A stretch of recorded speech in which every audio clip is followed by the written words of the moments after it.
Está grabando. Bien, buenos días, a todos.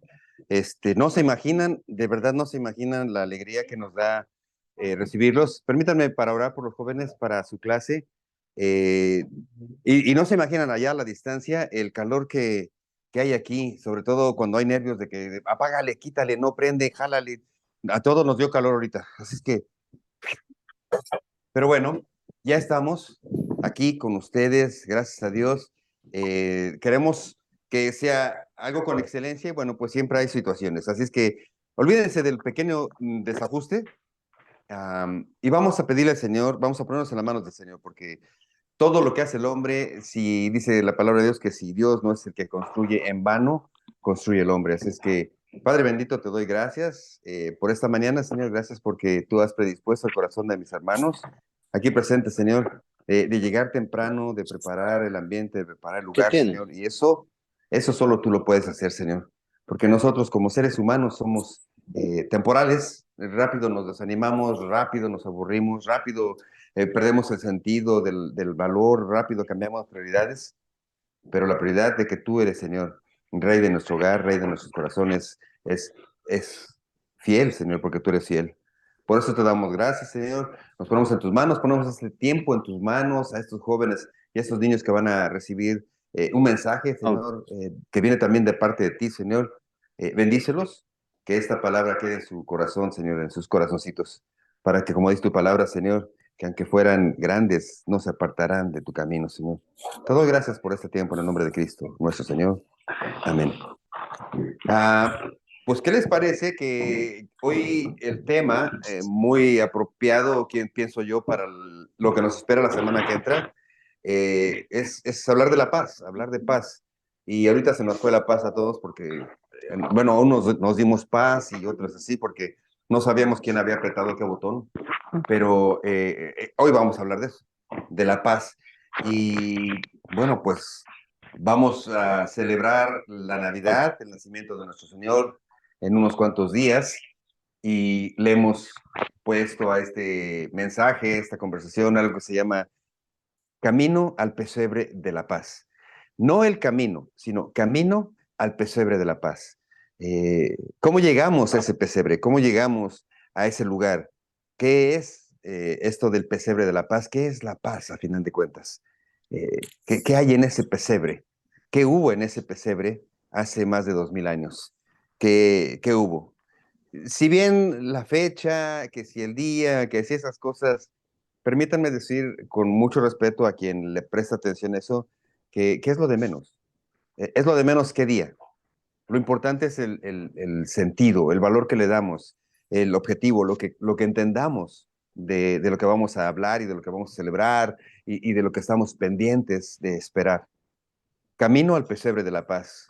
Hace más de 2000 años vino Dios a esta tierra, convertido en un niño, en un ser humano, convertido en algo indefenso a nuestros ojos, convertido en algo muy pequeño a nuestros ojos, que necesitaba cuidado a nuestros ojos, pero era el Rey de Reyes y Señor de Señores, hecho carne para habitar entre nosotros.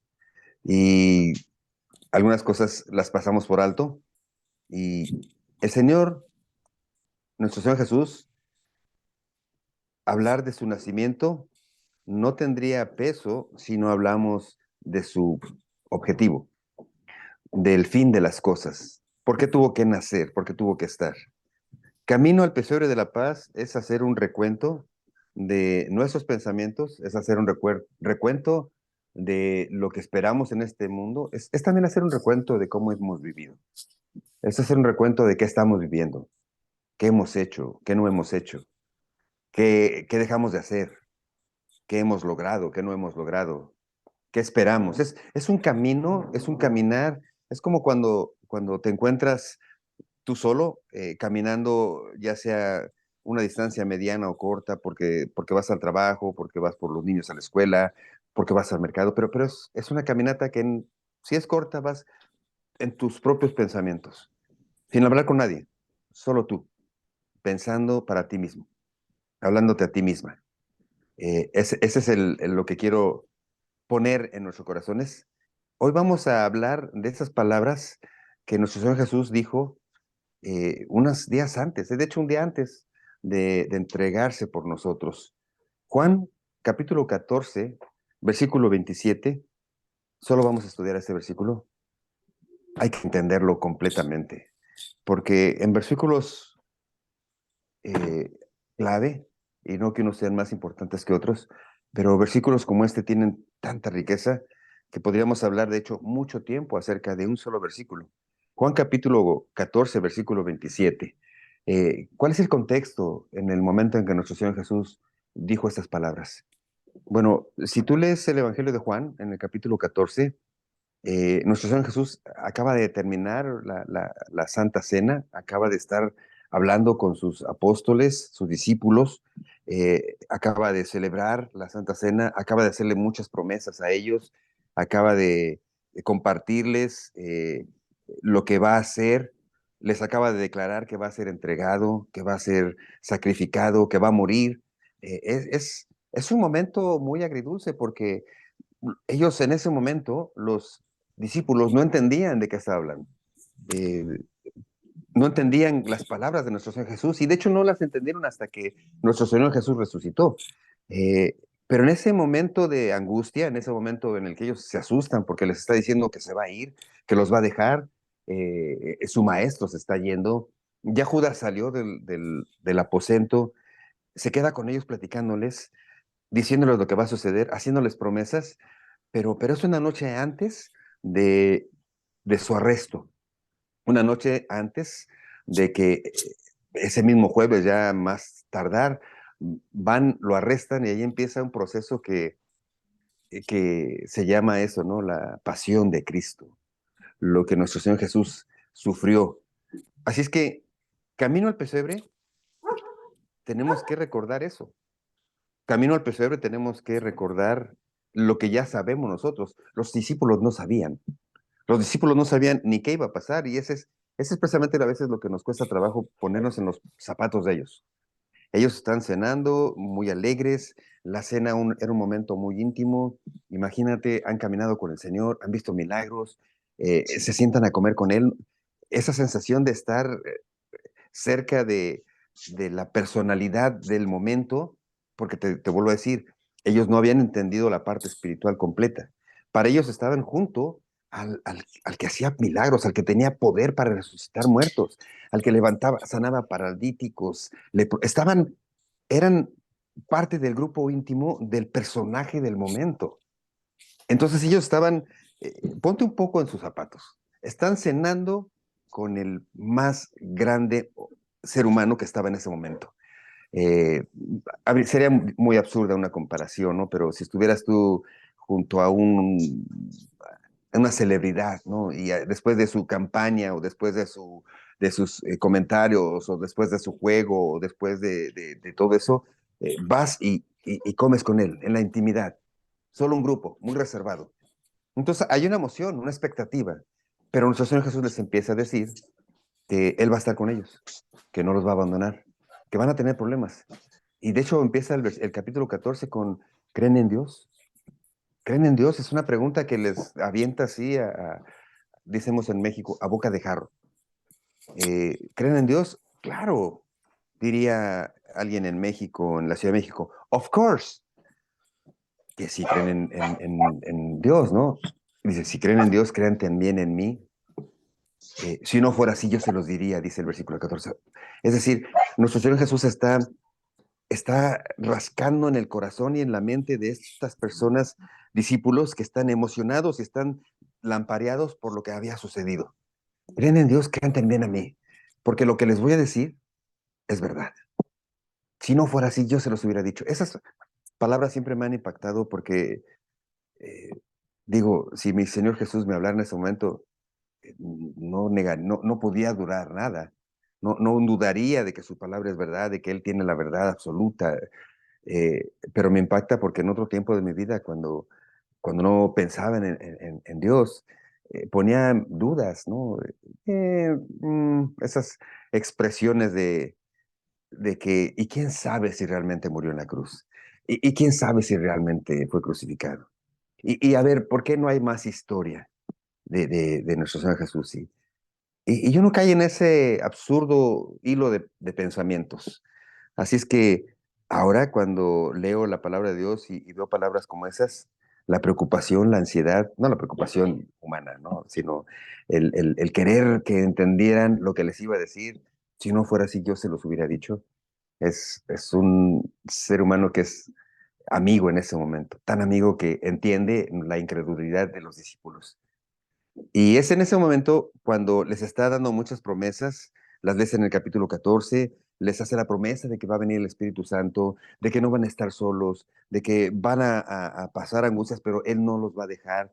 Y viene este versículo, en medio de toda esa angustia, en medio de ese pesar, vienen estas palabras. Juan capítulo 14, versículo 27. La paz os dejo, mi paz os doy. Yo no se las doy como el mundo la da. No se turbe vuestro corazón, ni tenga miedo. Hay tanta riqueza, tanto poder en estas palabras que, para empezar, no las dice como dice un pastor, ¿no? Como el militar o el general que manda a las tropas a pelear y él se queda atrás. De hecho, él está diciendo, tengan paz. Y en un momento después, él es el que va adelante, al frente, a sufrir eh, esta crucifixión. La paz os dejo. Así es que hay que ir poco a poco entendiendo este versículo. La paz os dejo. Les deja una paz, no algo que se van a ganar ya, es un regalo. Las otras son promesas. Promesas de que estará el Espíritu Santo, yo rogaré al Padre y les dará un consolador, el Espíritu de verdad que vendrá con ustedes. Les está dando promesas, pero aquí nos da un regalo. La paz os doy. Ahora, ¿de qué paz está hablando nuestro Señor? Sería la pregunta. Así es que habría que definir paz. Y bueno, pues paz, si buscamos la descripción de paz en el diccionario, la definición más eh, permanente o más socorrida es esta de ausencia. La paz es ausencia de problemas, ausencia de dificultades. La paz que el mundo define, la define como la paz de la ausencia de problemas, de conflictos. Y bueno, en esa ausencia de conflictos, el hombre ha buscado eliminar esos conflictos, quitar de sí lo que lo hace infeliz. Buscar la paz es no tener problemas económicos, no tener problemas familiares, no tener guerras, no tener angustias, no tener lo que angustia el corazón. Eh, Se busca la paz a nivel mundial, la paz a nivel nacional, la paz en la sociedad, en la familia, ¿no? Se busca la paz, ya no discutamos, no discutamos, es una canción. La paz en el trabajo es, es no tener algo. Decía esta persona, este pastor que estaba escuchando, que la paz en el mundo es incierta, porque la paz que el mundo ofrece es alguien se rinde y alguien gana, alguien cede y alguien toma control. Así es como el mundo ofrece la paz. Por eso dice, la paz les dejo. La paz es en el mundo el rendir algo y otro tomarlo. La paz que se hace entre las naciones o entre los pueblos cuando hay guerra es el rendirse. No hay paz hasta que uno de los dos no se rinde. Hasta que uno de los dos no dice, ya no tengo vidas, ya no tengo armas, ya no tengo ganas ni de pelear, ya no tengo, ya. Y entonces se somete al dominio del ganador, del triunfador. Y el mundo ha buscado la paz a través de pláticas, a través de convenios, tratos de paz, ¿no? Y decía una estadística, ¿ustedes saben cuántos tratados de paz a nivel mundial se han firmado y después se han roto? ¿Cuántos de esos tratados de paz que se han hecho con buena intención se firmaron y después se han quebrantado? ¿Saben cuántos? Todos. Todos los tratados de paz que el hombre hace siempre se han quebrantado, porque la paz que el mundo ofrece es temporal, es pasajera. Depende de que siempre tiene que haber un ganador y un perdedor. Siempre tiene que haber alguien que cede y alguien que toma. Eh, Así es que, ¿de qué paz nos está hablando el Señor? Porque la paz que el mundo entiende es esa paz que depende de entregar, de entregar algo. ¿De qué paz nos está hablando el Señor? Bueno, la paz que el Señor nos da comienza con esa primera promesa, ¿no?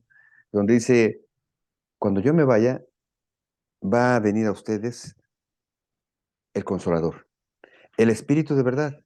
Este les va a indicar lo que hay que hacer. Fíjate, Juan capítulo 14, versículo 16 dice, yo os regaré al Padre y os dará otro consolador para que esté con ustedes para siempre. El Espíritu de verdad, a cual, al cual el mundo no puede recibir porque no lo ve ni le conoce, pero ustedes lo conocen porque moran ustedes y estará en ustedes. Para entender la paz que Dios nos da, tenemos que venir a la fuente de esa paz, para recibir el Espíritu Santo que nos va a guiar a toda verdad. De hecho, Gálatas capítulo 5, versículo 22, hablando de los frutos del Espíritu Santo, uno de los frutos es paz, amor, paz, gozo, benignidad. El resultado de tener el Espíritu Santo es tener paz.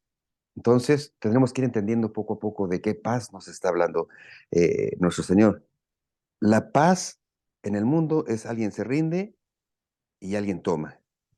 Pero la paz que Dios nos da se logró solo a través del pago de una deuda que teníamos nosotros.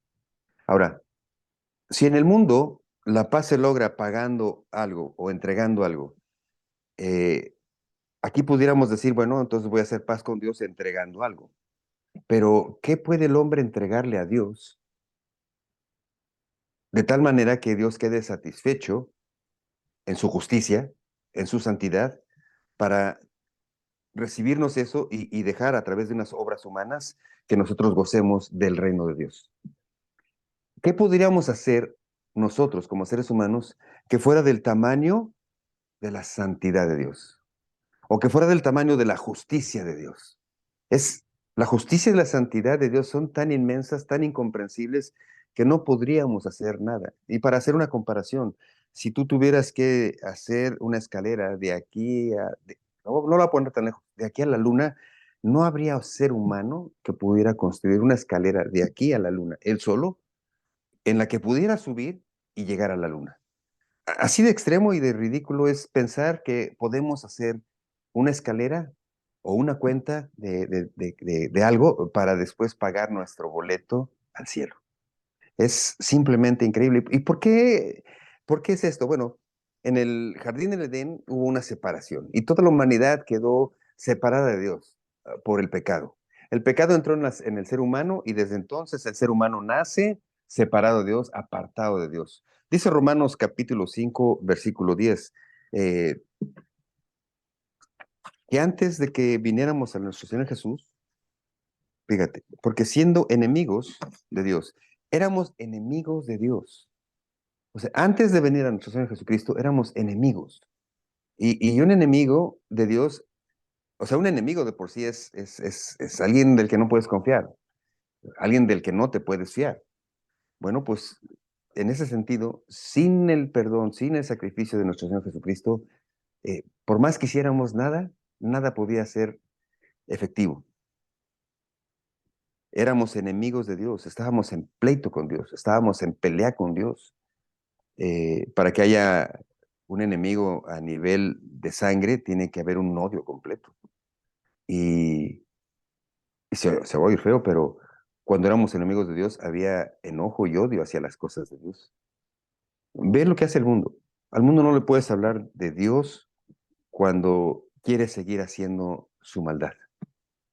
Hay una molestia total. Y no pongamos ejemplos, pero cuando el ser humano quiere seguir haciendo su maldad, tú le hablas de Dios y hay una violencia. Hay una rabia inmediata, hay una respuesta en contra de las cosas de Dios. Pero Dios, sabiendo y entendiendo que no íbamos a poder, dice que aunque fuéramos enemigos, fuimos reconciliados con Dios. ¿Cómo, cómo es que fuimos reconciliados? Si nosotros no podemos hacer nada, ¿cómo Él nos pudo reconciliar con Él? Pues dice que aquí el versículo 10 de Romanos 5, fuimos reconciliados con Dios por la muerte de su Hijo. Mucho más, estando reconciliados, seremos salvos por su vida. La única forma en la que un ser humano podía alcanzar la santidad de Dios era un ser humano que tuviera la capacidad de ser santo y puro como nuestro Señor Jesucristo. Ahora, tenía que ser un ser humano para que del ser humano saliera el pago. Ahora, ningún ser humano hubiera podido hacer esto. Ahí está el secreto de por qué nuestro Señor Jesús tuvo que nacer en un pesebre. Cuando nosotros vemos que nació en un pesebre, sí es para que nos dé ternura, pero ese no era el objetivo.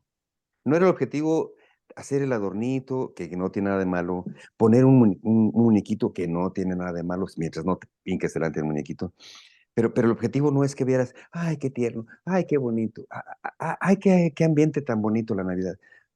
Tenía que venir convertido en ser humano, porque tenía que crecer como ser humano, tenía que vivir como ser humano, tenía que cumplir la ley de Dios completamente, sin pecado, para que su sangre fuera tan pura, tan limpia, que Él fuera tan perfecto, sin mancha, sin arruga, que pudiera ser el Cordero de Dios que quita el pecado del mundo, que pudiera ser el Corderito que podía ser sacrificado por todos nosotros.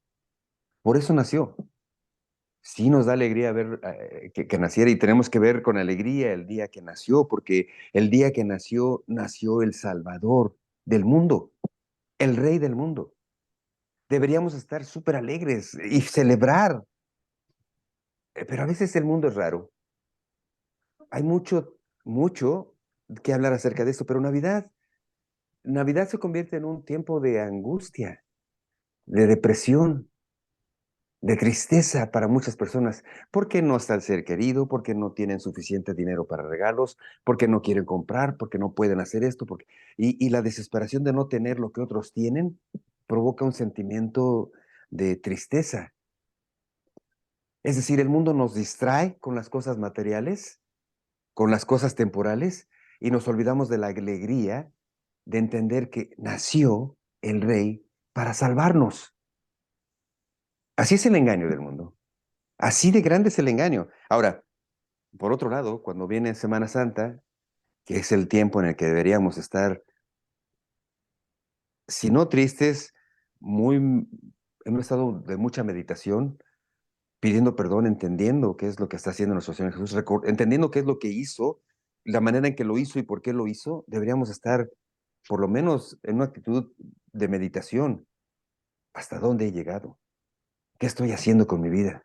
¿Qué puedo hacer para cambiar? Esa debería ser nuestra actitud, por lo menos. Pero, sin embargo, la Semana Santa es el tiempo de más despilfarre, de más desorden, de fiestas, de pachangas. ¿Será que el mundo está loco? Cuando nace el Salvador del mundo que nos va a dar vida eterna, nos ponemos tristes. Cuando muere en la cruz para derramar su sangre aquel que nos amó tanto y que nos ama tanto, nos ponemos a celebrar. ¿Qué está pasando? ¿Qué está pasando con nosotros? Sin embargo, Dios siempre ha estado pensando en nosotros. Dice que su fidelidad es desde la eternidad hasta la eternidad. Isaías 26:3 dice que Dios pensando en nosotros, dice, tú guardarás en completa paz aquel cuyo pensamiento en ti persevera, porque en ti ha confiado. ¿Cómo puedo obtener paz? No la paz del mundo que es temporal, porque si paz me da tener un dinero en la bolsa, esa paz se me va a acabar cuando ese dinero en la bolsa se me acabe. Si paz me da tener una gran fiesta de 15 años o una gran boda, esa paz se va a acabar cuando se acabe la fiesta. O sea, buscar la paz en las cosas materiales, que es el engaño del mundo, hace que estemos constantemente buscando más y buscando más y buscando más. Y en esa búsqueda es cuando olvidamos lo esencial, lo eterno, lo importante, en ese sentido. Sin embargo, cuando, cuando empiezas a detener tu carrera, y te permites escuchar a Dios y permites a tu mente empezar a meditar en Dios, Entonces, dice que Él guarda en completa paz aquel cuyo pensamiento en Dios persevera. Cuando tú empiezas a meditar en Dios y a pensar, por qué Dios me ama? ¿De qué manera he ofendido a Dios? Por qué estoy tan lejos de Dios? ¿Y por qué y solo a través de la cruz estoy tan cerca de Dios? ¿Es verdad que hay muchos caminos, como los caminos que hay para Roma? ¿O nada más hay un camino? ¿Es verdad que esto es verdad? O sea, que la palabra de Dios es verdad, absoluta, completa. ¿Es verdad que esto es atemporal? Es decir, que no tiene épocas, que se aplica para todas las épocas de la vida, para todas las edades, para grandes, para pequeños, para ricos, para pobres. ¿Es verdad? Cuando empiezas a pensar en eso y con honestidad, dándole su lugar a Dios. Porque para empezar a estudiar la palabra de Dios, tiene que haber un principio.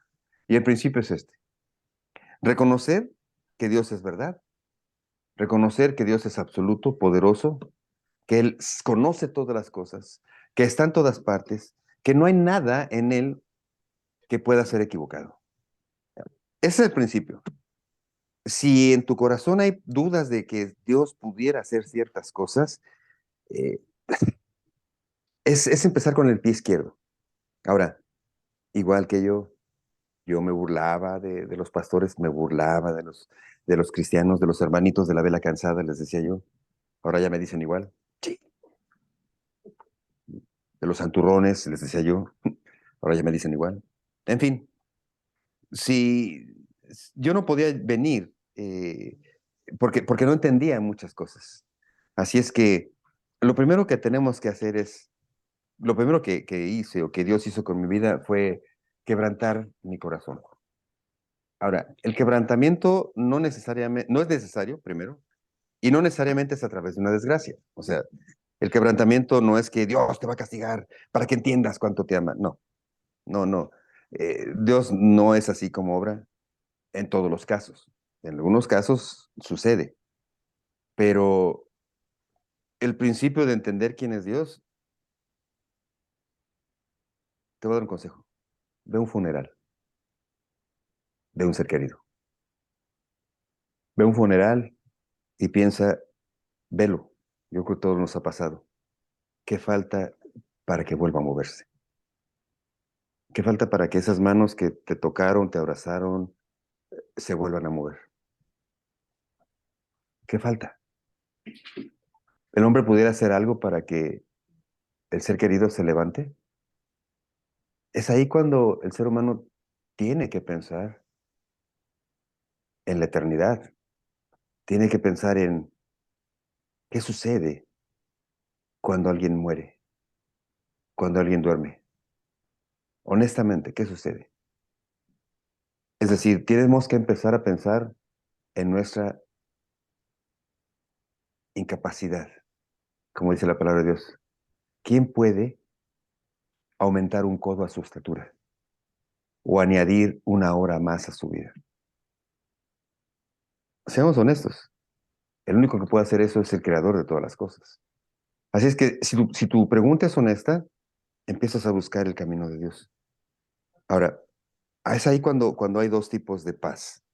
La paz que está en función de lo que el mundo da, que es una paz inestable, quebradiza, y por otro lado está la paz basada en la verdad y realidad de Dios. Y empieza esa paz firme, que es la paz en Dios, es una roca donde te puedes parar. Empieza con eso. Isaías dice, pensando, cuyo pensamiento en ti persevera. Es pensar en las cosas de Dios. Pensar en las cosas de Dios va a hacer que, que tu forma de pensar, que tu forma de vivir, que tu forma de actuar esté ordenada. La paz que el mundo ofrece, segunda de Corintios capítulo 5 versículo 18, es una paz que está tambaleando todo el tiempo. Porque si lo que queremos es estar bien con Dios, dice segunda de Corintios, ¿no? Que todo esto proviene de Dios, la reconciliación proviene de Dios, quien nos reconcilió consigo mismo por Cristo Jesús. Cada vez que queremos pensar en la reconciliación, cada vez que queremos pensar o quieres pensar en estar bien con Dios, tienes que recordar que hay una sola forma, la reconciliación que Dios nos está ofreciendo Es la única que te puede dar una paz completa. Mientras no hay una reconciliación con Dios, no hay una paz. Lo que hay es una desestabilidad. Yo me imagino, estaba haciendo unos dibujitos en mi mente, eh, una persona parada en una roca, viendo hacia adelante, viendo hacia su futuro, parada en una roca, caminando sobre esa roca, firme, ¿no? Con lo que puede ver más allá. Esa es la paz de los que hemos confiado en Dios, porque aunque no vemos el fin de las cosas, tenemos la seguridad de que Dios está en control. Aunque no vemos el fin del problema, tenemos la seguridad de que todas las cosas obran para bien y hay paz. Eh, eh, aunque tenemos conflictos en la vida, podemos confiar en la promesa que hizo nuestro Señor Jesús, porque Él sabiendo que íbamos a buscar una casa, un trabajo, un puesto, tener hijos, tener familia, nos íbamos a enredar o mezclar un poco con las cosas del mundo porque hay que comprar, hay que pagar, hay que vender. Pero nuestro Señor Jesús dijo, de estas cosas, de estas cosas sé que tienes necesidad. De estas cosas sé que tienes necesidad. Pero busca primero el reino de Dios y su justicia, y todas esas cosas serán añadidas. ¡Wow! Palabras como esas te dejan pensando. O sea, Dios no está en contra de que trabajemos, de que prosperemos, ¿no? Dios no está en contra de que tengas una casa bonita, un carro. Lo que quiere Dios es que busques primero el reino de Dios y su justicia. Y buscar el reino de Dios y su justicia tiene que ver con entender quién es Jesús, entender quién es Dios, entender dónde está el reino de Dios, entender cuál es el plan de Dios, entender la eternidad a la que Dios nos está llamando. Porque cuando entendemos esas cosas, a lo mejor ya tener el carro del año no es tan importante, pero Dios te puede bendecir con un carrito que te lleva y te trae. ¿Y sabes qué? Estás contento. Porque ya no tienes la angustia de querer tener el carro del año y luego la angustia de pagar la aseguranza que cuesta muy cara y la mensualidad que cuesta muy cara y la angustia de que le den un rayón a tu carro. ¿De dónde lo dejas parado? Porque yo he visto personas que literalmente así salen de donde están y le dan 4 o 5 vueltas al carro. Yo pienso que es hasta ritual, 4 o 5 y luego le dan una danza y andan bien, si no tiene un pellizquito. ¿Y cómo les duele cuando alguien abrió la puerta y le pegó al carro? Hijo.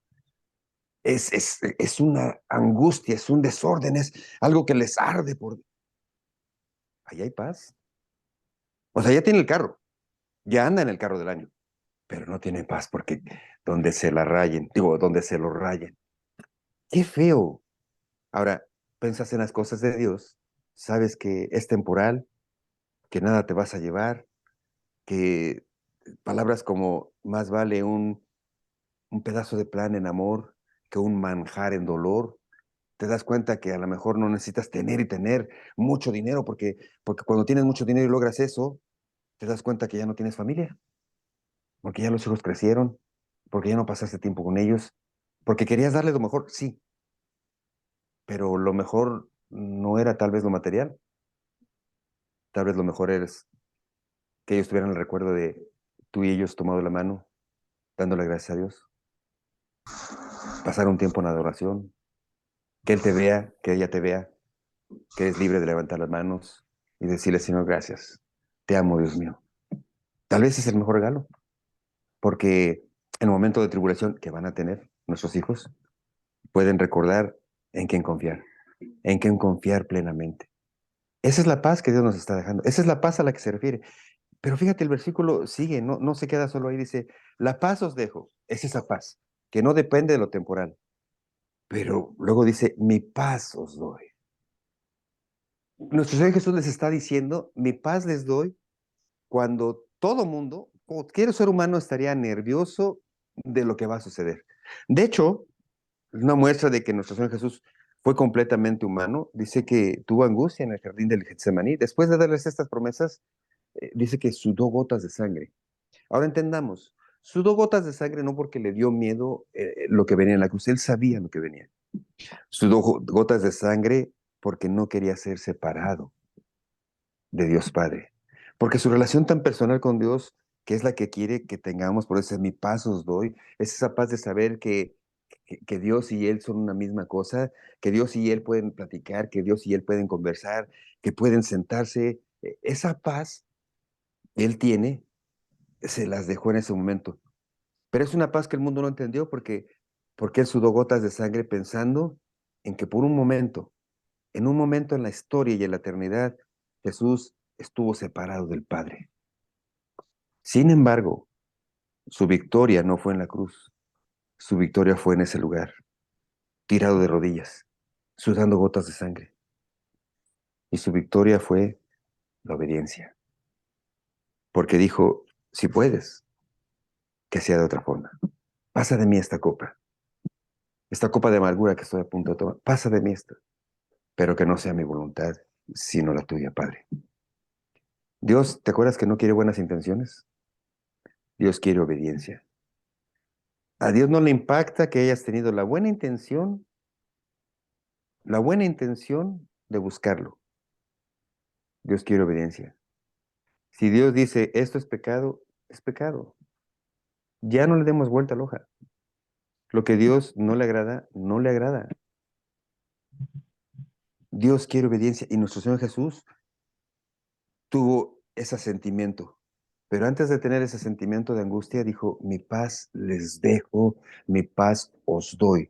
Mi paz, esa paz de saber que entre Dios y yo no hay nada que se interponga. Esa paz que dice que si Él quiere puede entrar al salón del rey sin anunciarse.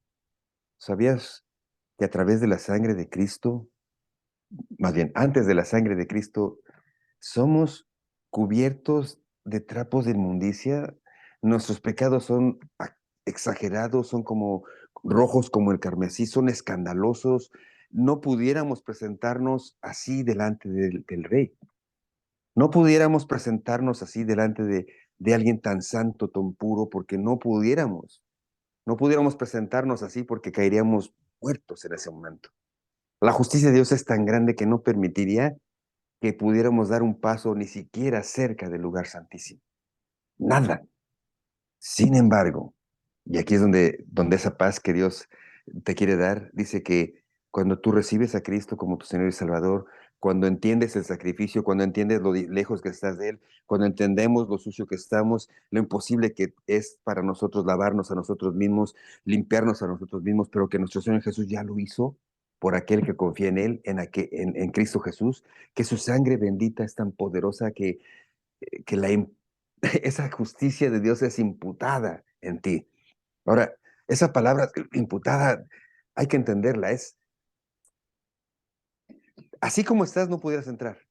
Bueno, haz de cuenta por poner un ejemplo, imputar es como te dan un baño con esas mangueras de bombero, así con toda presión, sin que te duela, y te borran todo. ¿No? ¿Nunca has lavado una casa o un material con esas mangueras de presión, pistolas de presión? Sí, que les arranca todo y quedan, bueno, de alguna forma, la imputación de la justicia de Dios sobre nosotros es un arrebato de todas las manchas que tienes, de todo el pecado, es un arrancar de raíz nuestra maldad. Y entonces, eso produce la paz y tranquilidad de poder llegar al lugar santísimo y puedas hincarte en donde estás, en donde estés, levantar las manos y tener la seguridad de que tu voz es escuchada por Dios y que tus oraciones son escuchadas por Dios. Esa paz te da tranquilidad, porque nuestro Señor Jesús dijo, pidan todo en mi nombre, de acuerdo a su voluntad, y Él nos dará. ¿Sabes que hasta en eso tenemos paz? Porque yo le estoy pidiendo algo, pero no sé si es lo mejor para mí. Pero le estoy pidiendo algo en su nombre y de acuerdo a su voluntad, a su sabiduría, de tal manera que puedo tener la paz absoluta de que lo que Dios responda es lo mejor para mí y es lo mejor para ti. Así que las oraciones no se convierten en una lucha de forzarle a Dios que haga lo que quiero. No tienes que hacer una novena. No tienes que rezar, o digo, perdón, hacer esto de la bolita chiquita, bolita chiquita, bolita grande, nada de eso. No tienes que hacer 100 Padres Nuestros, 500 Aves Marías. No le tienes que forzar la mano a Dios. Tú le declaras tu necesidad sabiendo con quién hablas. Él escucha a los hijos de Dios porque dice que Él ama a sus hijos. Él escucha tu voz y te responde. Aquí en adelante tienes que confiar en que lo que te responde es lo mejor para ti. y para mí, porque es basado en su voluntad. Así que dice, la paz os dejo, mi paz os doy. Esa paz que viene de entender que ya no hay deuda con Dios. Esa paz que nos está dejando es la paz de saber que estoy limpio delante de Dios. Me gustaría mucho que empezáramos todos a sentir eso, pero he cometido muchos errores. Todos los hemos cometido. Yo creo que todos hemos pecado. Y no vamos a hablar de pecados, o sea, no, pero ¿nunca te ha pasado que cometes un error y te dicen, no, que ya está bien, y ya te lo olvidan, por pequeño que sea, por grande que sea, por ejemplo, con mi esposa, de poder mirarla a los ojos de nuevo, eh, es solo una pequeña comparación de lo que es tener paz con Dios. Cuando yo entendí que Dios no me veía como yo me veía por lo que yo hacía, sino que me veía por lo que Cristo hizo en la cruz, dice su palabra que Él nos ve a través de ese sacrificio. Sabes que eso me dio una tranquilidad total, porque ya no tenía vergüenza delante de mi Dios. Ya puedo venir delante de Él, porque ya no me ve como soy, sino como seremos el día que estemos con Él, por la sangre preciosa de mi Señor Jesús. ¡Wow! En cuerpos transformados, sin tendencia al pecado, sin pensamientos equivocados. Él ya me ve así. Ya anhelo el que llegue ese día. Digo, no anhelo que morirme, está tranquilo también. Anhelo que llegue ese día cuando tenga que llegar. Dice, mi paz les dejo, mi paz los doy. Yo no se las doy como el mundo la da. Y ya vimos que el mundo la da como cuando te rindes, cuando entregas, cuando de malas, cuando tienes que obedecer. El mundo la da así, y Él no nos la da como el mundo la da. Él nos hace entender a través de su palabra que la paz que Él nos da es muy diferente, muy, muy diferente. Y la siguiente parte es como el cierre total de este bendito versículo. No se turbe vuestro corazón, ni tengan miedo. Ese es un regalo para aquellos que en un tiempo no sabíamos qué va a pasar con nuestras vidas, qué va a pasar, cómo puedo arrancarme este recuerdo que me martiriza, cómo puedo quitarme este trauma de la infancia que me ha torturado tanto, cómo puedo dejar de pensar en el daño que hice o en lo que me hicieron. No se turbe vuestro corazón, ya no se turbe. Si en algo bueno pensad, dice, en las cosas de Dios. Si hay algo bueno, si hay algo digno, en eso pensar. Ahora sí, cuando estés turbado, viene lo que dice nuestro Señor Jesús a través del apóstol Pablo. Por nada estés afanosos, por nada. Ya por nada, porque ya tienes paz. Si nos sean conocidas vuestras peticiones delante de Dios, con toda oración y ruego, con acción de gracias. Y la paz que sobrepasa todo entendimiento, porque la paz de Dios sobrepasa todo entendimiento. La paz de Dios sobrepasa todo entendimiento, toda comparación. Solo se puede vivir, no se puede explicar. La paz de Dios la tienes que entender. Por eso nosotros tenemos este lema de que predicamos la palabra de una forma tal que tu mente pueda entender las cosas de Dios, de una forma sencilla y profunda, que tu mente la pueda entender y que tu corazón pueda abrazar a Dios. Porque, porque no se puede solo vivir de emociones. No se puede vivir solo de emociones porque como seres humanos somos emocionales. No se puede vivir de emociones porque cuando vives solo de emociones, incluso un pastor te falla y se te acaba todo, porque solo eras emocional con respecto a Dios. No podemos. Por eso Dios dice con todo tu corazón, ama a Dios con todo tu corazón, con toda tu mente. Para que las emociones no te traicionen, tienes que estar ligadas con tu entendimiento. Por eso cuando dice la paz de Dios que sobrepasa todo entendimiento, esa es aquella paz que has estudiado y que has atesorado en tu corazón. De tal manera que hay una armonía total entre lo que sabes de Dios y en lo que amas de Dios. Y el anhelo de querer amar más a Dios mueve tu corazón a buscar más a Dios. Y ese corazón hace que tu pensamiento busque más de Dios. Y a la medida que tu corazón se hace grande y que tu entendimiento de Dios se hace amplio, no hay nada en el mundo que pueda turbar tu paz. No se turbe tu corazón. No se turben ustedes, no se angustien, no se preocupen, dejen de angustiarse buscando la paz que este mundo ofrece. Acércate al Señor y la paz de Dios que sobrepasa todo entendimiento va a guardar vuestros corazones y vuestros pensamientos. ¿Te fijas? Si entiendes la paz, esa paz va a guardar tu pensamiento. Si amas a Dios, ese Dios te va a dar paz para cuidar tu pensamiento y tu corazón y guardará vuestros corazones y nuestros pensamientos. ¿En quién? En Cristo Jesús. ¿En dónde pueden estar mejor guardados? En aquel que le dijo que oró a los que has amado, a ninguno he perdido, sino que a todos he rescatado.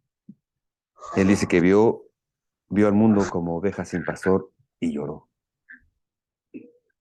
Sabe que estamos sin pastor, pero dice que Él es capaz de dejar a las 99 e ir por ti a donde quiera que estés y llevarte sobre sus hombros y traerte al redil y darte una nueva vida y darte una nueva esperanza. Camino al pesebre. La semana que entra vamos a hablar del pesebre, pero hoy necesitábamos hacer esa caminata e ir meditando lo grandioso, lo excelente, lo maravilloso que estaba a punto de suceder y que sucedió. Que el Rey de Reyes y Señor de Señores no se aferró a sí mismo, sino que dejando todo, se hizo hombre para vivir entre nosotros y después morir, y morir en una muerte de cruz, por ti y por mí. Su plan estaba establecido, su amor es perfecto, tú estás cubierto, todos los que aman a Dios, todos los que declaran su necesidad de Dios, todos los que declaran que no podemos, todos los que declaran que Cristo es el Señor, Dios nos ha dado potestad de ser llamados, de ser hechos hijos de Dios. No hay nadie. Dice que Dios no hace acepción de personas. Todos tenemos ese bendito oportunidad y derecho de arrepentirnos y de decir a Dios, perdóname, Señor. Quiero llegar a ese pesebre ya no con llanto, ya no con tristeza. Hay cosas que no tengo, hay cosas que he perdido, hay seres que se han adelantado, hay necesidades que no puedo cubrir, no estoy en la mejor situación, pero tengo esperanza en que tú conoces mi necesidad y tu palabra es verdad y dice, y todas las cosas os serán añadidas. Ten tranquilidad, Dios conoce tu necesidad. Dice que si Dios alimenta a los pajaritos, si viste a los lirios del campo, ¿qué no hará por ti? ¿Qué no hará por ti? Que dio su sangre pensando en ti. ¿Qué no hará por ti? Que permitió clavos y corona de espinas, sabiendo lo que somos y éramos, más bien que éramos, y murió por ti y por mí. ¿Crees que te va a dejar? Ten la confianza, ten la paz que Dios quiere darte. Mi paz os dejo, mi paz os doy. Padre bendito, te doy muchas gracias, Señor, por permitirnos hablar y meditar en este caminar para llegar y observarte, Señor, tierno, pequeño, pero a la vez grande e inmenso. Un ser humano, Señor, que vino al mundo. Ese milagro de no comprender cómo Dios puede meterse en el cuerpecito de un ser humano para nacer, para crecer, para convertirse en el Salvador del mundo. Señor, hay tantas cosas que tratar de entender explotaría nuestra mente, pero queremos consolarnos sabiendo que tú naciste, y naciste porque nos amaste y nos amas, que creciste sabiendo a dónde ibas, porque nos amaste y nos amas, y que el final, Señor, terminaste la obra y dijiste al final, todo está hecho. Gracias por ese sacrificio, gracias por tu amor, gracias por tu perdón, gracias por tu paz. Señor, en el nombre de Cristo, Señor. Amén. Muchas gracias, mis amigos. Sigan caminando, camino al pesebre. Sigan meditando, buscando esta paz que solo viene de Dios. Y lleguemos al domingo a celebrar esta Navidad, el nacimiento del Rey de Reyes y Señor de Señores con bombos y, y platillos, con bombos y platillos. Los veo la semana que entra, si Dios lo permite. Muchas gracias. Bye.